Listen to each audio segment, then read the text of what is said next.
Hi everyone, welcome to my channel. இன்னைக்கு நம்ம துணிவு படத்தை பத்தி ரிவ்யூ பண்ண போறோம். ஃபினான்ஸ் பத்தி பேசும்போது ஏன் துணிவு பத்தி பேசுறோம் அப்படின்னு வந்து பாத்தீங்கன்னா படத்துல நிறைய ஃபினான்ஸ் பத்தி பேசியிருக்காங்க.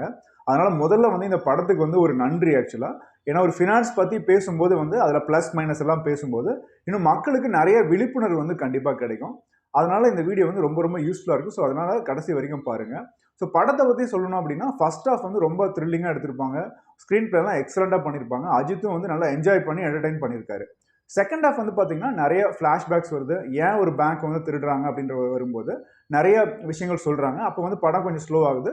பட் ஓவராலாக வந்து பார்த்தீங்கன்னா படம் வந்து நல்லா தான் இருந்தது. படத்தில் வந்து பார்த்தீங்கன்னா ஒரு பேங்க்ல மக்களை வந்து எப்படி ஏமாத்துறாங்க அப்படின்றத பற்றி சொல்றாங்க. சின்ன சின்ன விஷயங்கள் சொல்றாங்க நிறையா. இப்போ வந்து பேங்க்ல வந்து எப்படி மினிமம் பேலன்ஸுக்கு சார்ஜ் போடுறாங்க. ஒரு எஸ்எம்எஸ் அலர்ட் அனுப்புறாங்க. அந்த எஸ்எம்எஸ் கூட ஒரு 40 ரூபா சார்ஜ் பண்றாங்க. ஒரு கிரெடிட் கார்டு விற்கும் பொழுது ஒரு 45 நாளைக்கு வந்து இன்ட்ரெஸ்ட் ஃப்ரீ தான், ஆனால் அதுக்கப்புறம் இன்ட்ரெஸ்ட் இருக்கு, 36% இன்ட்ரெஸ்ட் இருக்குன்றது சொல்லாமல் விற்கிறாங்கன்னு சொல்றாங்க. ஸோ இதெல்லாமே இன்னைக்கு சில பேருக்கு தெரியும், பட் நிறைய பேருக்கு தெரியாமல் இருக்கலாம். அதுக்கான ஒரு அவேர்னஸ்க்காக இந்த வீடியோவாக இருந்திருக்கலாம். ஆனால் அதுக்கப்புறம் வந்து மியூச்சுவல் ஃபண்ட்ஸ் பற்றி சொல்லும்போது வந்து பார்த்தீங்கன்னா நிறைய இல்லாஜிக்கலான விஷயங்கள்லாம் சொல்லியிருக்காங்க. அது வந்து இன்னைக்கு நம்ம எக்ஸ்பிளைன் பண்ணும்போது நிறைய மக்களுக்கு அது போய் சேரும். ஸோ என்ன இல்லாஜிக்கலான விஷயங்கள் அப்படின்னு பார்த்தீங்கன்னா ஒரு மியூச்சுவல் ஃபண்ட் கம்பெனியை திவாலான மாதிரி இந்த படத்தில் காமிச்சிருப்பாங்க. இந்தியாவில் வந்து பார்த்தீங்கன்னா கிட்டத்தட்ட 27-30 வருஷமா இன்னைக்கு மியூச்சுவல் ஃபண்ட் கம்பெனிஸ் எல்லாம் இருக்கு. இதில் ஒரு மியூச்சுவல் ஃபண்ட் கம்பெனி கூட திவாலானது கிடையாது. காரணம் என்ன அப்படின்னு வந்து பார்த்தீங்கன்னா நம்ம டைரக்டா ஒரு ஷேர்ல இன்வெஸ்ட் பண்றோம்னு வச்சுக்கோங்களேன். ஃபார் எக்ஸாம்பிள் ரிலையன்ஸ்ல இன்வெஸ்ட் பண்றோம், டாட்டால இன்வெஸ்ட் பண்றோம்.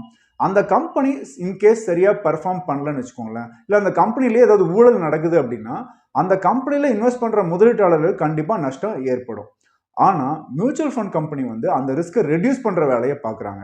மியூச்சுவல் ஃபண்டில் நம்ம ஒரு 10,000 ரூபா முதலீடு பண்ணோம் அப்படின்னா அதை ஒரு நிறுவனத்திலேயோ இல்லை ஒரு செக்டர்லேயோ போட மாட்டாங்க. ஏன்னா சம்டைம்ஸ் ஒரு கம்பெனி மட்டும் இல்லை, ஒரு செக்டரே சரியாக பெர்ஃபார்ம் பண்ணாது. சில வருஷங்கள் ஐடி செக்டர் நல்லா பெர்ஃபார்ம் பண்ணும், சில வருஷங்கள் ஐடி செக்டர் நல்லா பெர்ஃபார்ம் பண்ணாது. அந்த மாதிரி ஒரு செக்டாரில் இன்வெஸ்ட் பண்ணுறதை அவாய்ட் பண்ணுவாங்க. ஸோ ஒரு 10,000 ரூபாய் இன்வெஸ்ட் பண்ணோன்னா அதை 10 டிஃப்ரெண்ட் செக்டாரில் பிரித்து இன்வெஸ்ட் பண்ணுவாங்க. கொஞ்சம் ஐடியில், கொஞ்சம் பேங்கிங்கில், கொஞ்சம் ஃபார்மாவில், இந்த மாதிரி பிரித்து இன்வெஸ்ட் பண்ணும்போது என்னன்னா ரிஸ்க் கம்மியாகுது. அதுக்கப்புறம் இன்ட்ரெஸ்ட் ஜாஸ்தி கிடைக்கணும் இல்லையா, பெட்டராக நம்ம க்ரோத் கிடைக்கணும் அப்படின்னா அந்த ஒவ்வொரு செக்டர்ல இருக்கக்கூடிய லீடிங்ல இருக்கக்கூடிய கம்பெனியில தான் இன்வெஸ்ட் பண்ணுவாங்க. குறைஞ்சது 40லேருந்து 50 கம்பெனியில் இன்வெஸ்ட் பண்ணுவாங்க. இப்படி இன்வெஸ்ட் பண்ணும்போது நமக்கு ஆவரேஜாக ஒரு 10-12% ரிட்டர்ன் வந்து நமக்கு கிடைக்கும். மியூச்சுவல் ஃபண்டில் முதல்ல வந்து எக்ஸ்ட்ராடினரி ரிட்டர்ன்ஸ் வந்து கிடைக்காது. இப்போ ஷேரில் இன்வெஸ்ட் பண்ணுறீங்க அப்படின்னா நீங்கள் 1 லட்ச ரூபா போட்டால் அது வந்து 10 லட்சம் ஆகும் வாய்ப்புகள் இருக்குது. பட் மியூச்சுவல் ஃபண்டில் வந்து பார்த்தீங்கன்னா அந்த மாதிரி எக்ஸ்ட்ராடினரி ரிட்டர்ன்ஸ் கிடைக்காது, ஆவரேஜ் ரிட்டர்ன்ஸ் தான் கிடைக்கும். ஸோ அதனால எக்ஸ்ட்ராடினரி லாஸும் மியூச்சுவல் ஃபண்டில் ஏற்படாது, எக்ஸ்ட்ராடினரி ப்ராஃபிட்டும் மியூச்சுவல் ஃபண்டில் வந்து கிடைக்காது. ஸோ ஆவரேஜாக உங்கள் இன்ஃப்ளேஷனை பீட் பண்ணுற ரிட்டர்ன்ஸ் நமக்கு எதிர்பார்க்கலாம் நீங்கள். இது வந்து புரியாமல் வந்து இந்த டைரக்டர் வந்துட்டு பார்த்தீங்கன்னா இதுக்கு ஒரு சின்னதாக ஒரு ஹோம்ஒர்க் பண்ணியிருந்தா கூட அவருக்கு தெரிஞ்சிருக்கும். பட் அதை பண்ணாமல் இந்த படத்தை வந்து எடுத்திருக்காரு. இந்த படத்தில் நடிச்சவர் வந்து பார்த்தீங்கன்னா ஆனந்த் ஸ்ரீனிவாசனுடைய க்ளோஸ் ஃப்ரெண்டுன்னு சொல்கிறாங்க.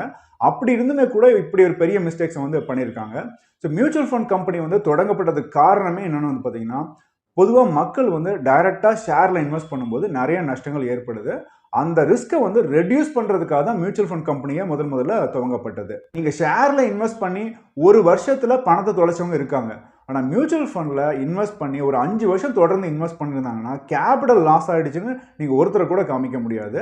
அதுவும் கண்டிப்பாக வளர்ச்சியோட தான் உங்களுக்கு கிடைக்கும். அது மட்டும் இல்லாமல் இன்னைக்கு மியூச்சுவல் ஃபண்ட் இண்டஸ்ட்ரி வந்து பார்த்தீங்கன்னா well regulated industry.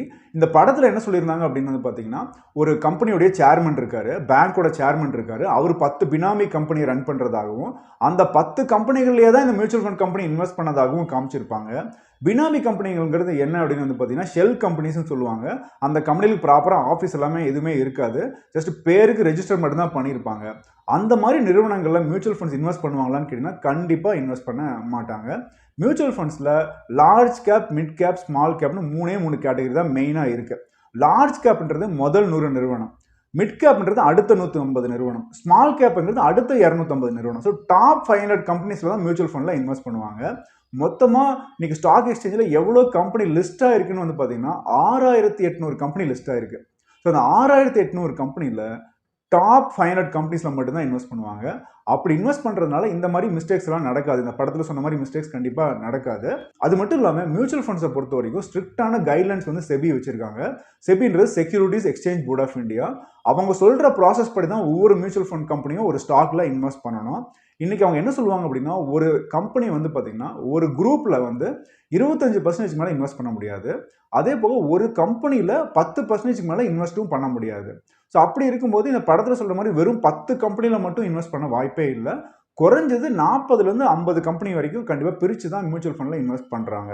So mutual ஃபண்ட்ஸுங்கிறது வந்து பார்த்தீங்கன்னா ரொம்ப ஸ்ட்ரிக்டான கைட்லைன்ஸை ஃபாலோ பண்ணக்கூடிய ஒரு இண்டஸ்ட்ரி. இன்றைக்கி வந்து பார்த்தீங்கன்னா மியூச்சுவல் ஃபண்ட்ஸில் வந்து பார்த்தீங்கன்னா கேஷாக நீங்கள் இன்வெஸ்ட் பண்ணவே முடியாது. பியூர்லி ஒயிட் மணியை தான் நீங்கள் இன்வெஸ்ட் பண்ண முடியும். சினிமா இண்டஸ்ட்ரியில் பியூர் ஒயிட் மணியை வச்சு ஒரு படத்தை எடுக்க முடியுமா? இன்னைக்கு கண்டிப்பாக எடுக்கவே முடியாது. சினிமா இண்டஸ்ட்ரி மாதிரி டோட்டலி அன்ரெகுலேட்டட் இண்டஸ்ட்ரி நீங்கள் வெளியே பார்க்கவே முடியாது. அவ்வளோ இர்ரெகுலாரிட்டிஸ் வந்து அதில் நடக்குது. பட் மியூச்சுவல் ஃபண்ட் இண்டஸ்ட்ரியில் எல்லாமே ஒயிட்டில் தான் நடக்குது. பட் அது மட்டும் இல்லாமல் இன்றைக்கி மியூச்சுவல் ஃபண்ட்ஸ் வந்து பார்த்தீங்கன்னா விளம்பரங்கள் கொடுக்கும்போது சப்ஜெக்ட் மார்க்கெட் ரிஸ்க்னு சொல்கிறாங்க. ஸோ ஆனால் அதையே வந்து இவங்க கிண்டல் பண்ணுறாங்க. மார்க்கெட் ரிஸ்க்னு சொல்லி தான் விற்கிறாங்க, யாரும் சொல்லாமல் விற்கிறது கிடையாது. இன்றைக்கி நீங்கள் ஒரு லேண்ட் வாங்குறீங்கன்னா அந்த லேண்டு கூட சப்ஜெக்ட் மார்க்கெட் ரிஸ்க் தான். இன்றைக்கி வாங்கிட்டு நீங்கள் வந்து 6 மாதம் கழிச்சு விற்கணும்னு நினச்சிங்கன்னா நீங்கள் நினச்ச விலைக்கு கண்டிப்பாக விற்க முடியாது. ஒரு வீடு கட்டுறீங்க, அந்த வீடை நீங்கள் விற்கணும்னு நினச்சிங்கன்னா இன்னைக்கு மார்க்கெட் வேலைக்கு நீங்கள் விற்கணும்னு போனீங்கன்னா கம்மியான ரேட்டுக்கு தான் கேட்பாங்க. நீங்கள் நினைக்கிற டைமுக்கு நினைக்கிற ரேட்டுக்கு நீங்கள் விற்கவே முடியாது. அதுவும் சப்ஜெக்ட் மார்க்கெட் ரிஸ்க் தான். ஆனால் அதை பற்றி நீங்கள் இன்னைக்கு ஒரு லேண்டோ ஒரு ப்ராப்பர்ட்டி செல் பண்ணும்போது சப்ஜெக்ட் மார்க்கெட் ரிஸ்க் யாரும் சொல்றது இல்லை. ஏன் நீங்கள் கோல்டு எடுத்துக்கோங்களேன், நீங்கள் கோல்டு கூட சப்ஜெக்ட் மார்க்கெட் ரிஸ்க் தான். நீங்கள் வந்து ஆகஸ்ட் 2020 நீங்கள் வந்து கோல்டு வந்து ஒரு கிராம் வந்து 5700 ரூபாய் இருந்தது. அப்போ 10 கிராம் வாங்கியிருந்தீங்கன்னா 57,000 வாங்கியிருப்பீங்க. நீங்க மார்ச் 2021 நீங்க விற்க போயிருந்தீங்கன்னா அன்னைக்கு 46,000 தான் நீங்க வித்திருப்பீங்க. 11,000 ரூபாய் லாஸ்ட்ல நீங்க வித்திருப்பீங்க. இப்போ 2 வருஷமா லாஸ்ட்ல இருந்து இப்பதான் 58,000 வந்திருக்கு. ஸோ எல்லாமே மார்க்கெட் ரிஸ்க்ல இருக்கக்கூடிய விஷயங்கள் தான். ஆனா யாரும் மார்க்கெட் ரிஸ்க் சொல்லி விளம்பரப்படுத்துறது கிடையாது. பட் மியூச்சுவல் ஃபண்ட் இண்டஸ்ட்ரியில மட்டும்தான் சப்ஜெக்ட் மார்க்கெட் ரிஸ்க் வெளிப்படையா டிரான்ஸ்பரண்டா சொல்லி விற்கிறாங்க. இப்போ மார்க்கெட் ரிஸ்க்னா என்னன்றதை ஃபர்ஸ்ட் நம்ம புரிஞ்சுக்கணும். மார்க்கெட் ரிஸ்க்னு ஏன் சொல்றாங்க அப்படின்னா ஷேர் மார்க்கெட்ல இன்வெஸ்ட் பண்றதுனால அதை மார்க்கெட் ரிஸ்க்னு சொல்றாங்க.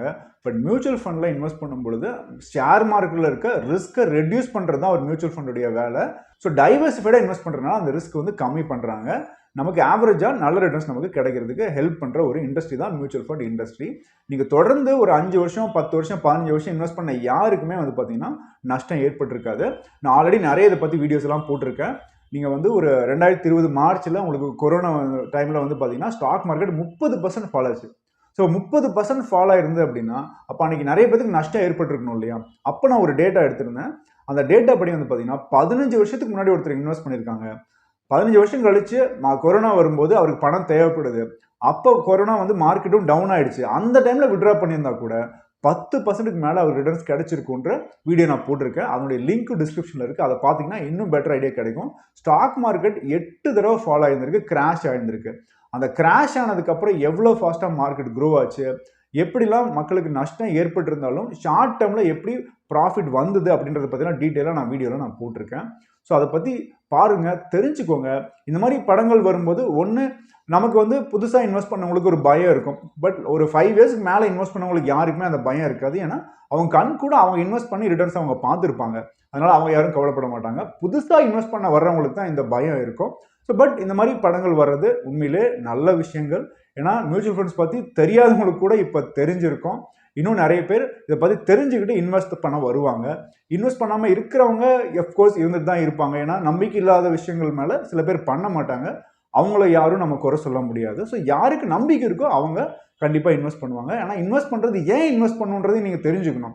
நீங்கள் வந்து நார்மலாக பேங்க் டெபாசிட்லையோ இன்சூரன்ஸ்லையோ நீங்கள் பணத்தை போடுறீங்கன்னா உங்களுக்கு ரிட்டர்ன்ஸ் வந்து ஒரு 6லேருந்து 7% மேலே கிடைக்காது. அது மட்டும் இல்லாமல் விலைவாசியும் வந்து பார்த்தீங்கன்னா இன்ஃப்ளேஷனும் 5 to 6% வளர்ந்துட்டு இருக்கு. அப்போ நீங்க வந்து உங்களோட பணம் வளர்ந்துட்டு இருக்கலாம்.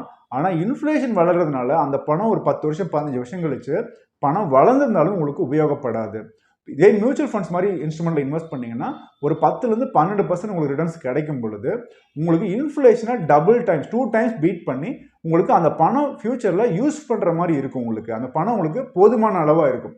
அதனால தான் மியூச்சுவல் ஃபண்ட்ல நம்ம இன்வெஸ்ட் பண்ண சொல்றோம். ஸோ இந்த படத்தை பார்த்துட்டு நீங்கள் வந்து பேனிக் ஆக வேண்டிய அவசியம் இல்லை. படம்ன்றது வந்து பார்த்தீங்கன்னா எல்லா விஷயத்தையுமே வந்து பார்த்தீங்கன்னா ஓவராக மிகைப்படுத்தி சொல்லக்கூடிய ஒரு படம் தான். நீங்கள் சங்கரே என்ன சொல்லுவார்னா இப்படி நடந்தால் எப்படி இருக்கும் அப்படின்னு ஒரு மிகைப்படுத்தி தான் ஒரு படத்தையே எடுப்பாங்க. ஸோ படத்தில் வந்து பார்த்தீங்கன்னா நிறைய மிகைப்படுத்தப்பட்ட விஷயங்கள் தான் இருக்கும். ஸோ ஒரு ஃபைட் ஆகட்டும், பாம்பு அடிக்கிறதா இருக்கட்டும், இன்னைக்கு கன் ஷூட்டிங்காக இருக்கட்டும், ஒரு 2 தடவை இந்த படத்தில் வந்து பார்த்தீங்கன்னா அஜித்தை வந்து சுடுவாங்க. 2 தடவையும் அவர் செத்துட்டாருன்னு நினைப்பாங்க. ஆனால் அதுக்கப்புறம் அவர் நீந்தி போயிட்டு இருப்பாரு. இதெல்லாம் கண்டிப்பாக இல்லாஜிக்கலான விஷயங்கள். பட் ரசிகர்களுக்கு பிடிக்குன்றதுனால அந்த மாதிரிலாம் எடுக்கிறாங்க. அந்த மாதிரி இந்த படத்தில் வந்து ஒரு மியூச்சுவல் ஃபண்ட் கம்பெனி திவாலானா என்ன ஆகும், மொத்த பணமும் போயிருமே. அப்படியே போச்சுன்னா தான் வந்து ஒரு இமோஷனை கிரியேட் பண்ண முடியும் மக்கள்கிட்ட. அப்படின்றதுக்காக இந்த மாதிரி சீன்ஸ் எல்லாம் வச்சிருக்காங்க. ஸோ இதை பற்றி யாரும் பயப்பட வேண்டிய அவசியம் கிடையாது. உங்களுக்கு ஒரு கிராஸ் செக் வேணால் பண்ணி பாருங்கள். ஆல்ரெடி யாராவது உங்கள் நண்பர்கள் மியூச்சுவல் ஃபண்டில் இன்வெஸ்ட் பண்ணியிருக்காங்க, ஒரு 5 இயர்ஸ் இன்வெஸ்ட் பண்ணியிருக்காங்க, 5 இயர்ஸ் இன்வெஸ்ட் பண்ணி அவங்களுக்கு நஷ்டம் வந்திருக்கான்னு செக் பண்ணி பார்த்தீங்கன்னா உங்களுக்கு ஒரு கான்ஃபிடன்ஸ் வந்து உங்களுக்கு கிடைக்கும். ஸோ துணிவு படத்தை பொறுத்த வரைக்கும் வந்து பார்த்தீங்கன்னா ஃபர்ஸ்ட் ஹாஃப் வந்து எக்ஸலண்ட்டாக இருக்குது. ஸோ செகண்ட் ஹாஃபும் நல்ல படம் தான். ஆனால் நிறைய லாஜிக்கில் வந்து ஒத்துக்க முடியாத விஷயங்கள் நிறைய இருந்தது, எஸ்பெஷலி மியூச்சுவல் ஃபண்ட் பற்றி பேசும்பொழுது. அதனால தான் இந்த பதிவு வந்து வெளியிடுறேன். ஆனால் நிறைய கஸ்டமர்ஸ் காலையில் இருந்து ஒரு 3 பேர் மட்டும் கேட்டாங்க, 2 நாளாக யாருமே கேட்கல. பட் இந்த ஆனந்த் ஸ்ரீனிவாசன் மாதிரி வீடியோஸ் எல்லாம் நிறைய பேர் போடும்பொழுது என்னென்னா நிறைய பேர் கேட்குறாங்க, சார் அவர் வந்து இந்த மாதிரி பேசியிருக்காரு அப்படின்னு சொல்லும்போது, அவர் ஷேர் மார்க்கெட்டில் இண்டிவிஜுவலாக ஒரு கம்பெனி என்ன பண்ணியிருக்காங்க, அனில் அம்பானி என்ன பண்ணார், இண்டிவிஜுவல் ஷேரில் ஒரு கம்பெனிஸ் என்ன பண்ணாங்க அப்படின்றத பற்றி தான் வந்து அவர் பேசியிருக்காரு. ஒரு மியூச்சுவல் ஃபண்ட் கம்பெனியில் நஷ்டமாயிடுச்சு, ஒரு மியூச்சுவல் ஃபண்ட் கம்பெனியை திவால் ஆயிடுச்சுன்னு அவர் பேச கிடையாது. ஒரு மியூச்சுவல் ஃபண்ட் கம்பெனியில் இன்வெஸ்ட் பண்ணி நஷ்டம் நிறைய பேருக்கு ஏற்பட்டுச்சுன்னு அவர் கண்டிப்பாக பேச கிடையாது. அப்படி நடக்கவும் இல்லை. ஸோ அதனால் யாரும் பேனிக் ஆக வேண்டிய அவசியம் இல்லை. இது ஒரு அவேர்னஸ் வீடியோ தான். இன்றைக்கி நிறைய பேருக்கு புது இன்வெஸ்டர்ஸு நிறைய பேர் இந்த வீடியோவை பார்த்துட்டு இல்லை இந்த படத்தை பார்த்துட்டு இன்வெஸ்ட் பண்ணுறதுக்கான வாய்ப்புகள் நிறைய இருக்குது. ஸோ ஃபஸ்ட் இந்த வினோத் சார் டீமுக்கு வந்து நன்றி. ஏன்னா இது நிறைய பேருக்கு அவேர்னஸ் கண்டிப்பாக கொடுக்கும். பட் இன்னும் கொஞ்சம் ஹோம்ஒர்க் பண்ணியிருந்தீங்க அப்படின்னா மேபி இந்த மாதிரி ஒரு விஷயத்தை நீங்கள் அவாய்ட் பண்ணியிருந்துருக்கலாம். ஸோ நன்றி.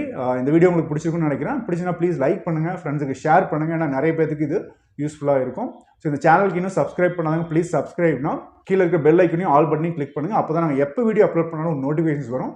எந்த வீடியோ நீங்கள் மிஸ் பண்ணாமல் பார்க்கலாம். தேங்க்யூ.